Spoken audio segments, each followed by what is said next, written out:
Welcome back everyone. In this video, we'll learn about the syntax of the right join and how to use the right join to combine data from two tables, ensuring you to capture all the records from the right table. If you have missed part 1 of this video, make sure to watch it before this video to get a better understanding. So let's get started. The syntax is as follows.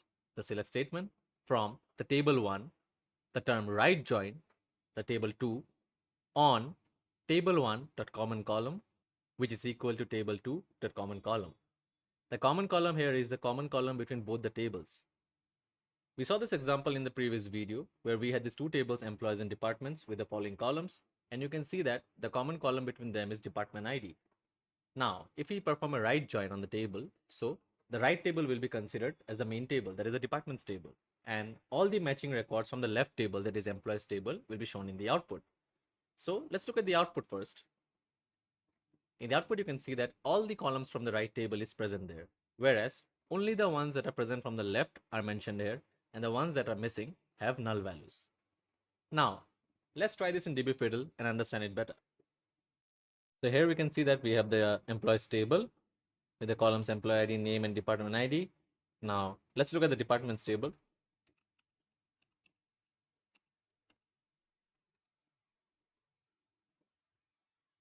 And here is our department table. Now, let's try to perform a right join on the department table. So, we'll write select star from employees, right join the second table, that is departments table, on. Now, what is the common column? The common column is department ID. So, employees dot department ID equal to departments dot department ID. Now, if you run it, so you can see that we have the right join here. Now you can see that all the columns of the department ID is shown here, whereas only the matching ones from the left table are shown here, and the ones that are missing are now null. Now, if you want to avoid writing the names, employees, and departments all the time, what you can do is you can give an alias.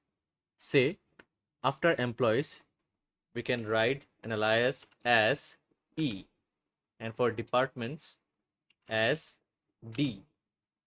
Now what we can do is we can use this E and D to refer to employees table and departments table. So instead of writing employees again here, we can just write E.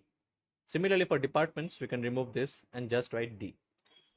If you run it, you can see that we can get the same result. Now say that you don't want all the columns from the right join. You just want the columns where there is an exact match, and you want to avoid the null columns. So what we can do is, after this, we can write where E dot employee ID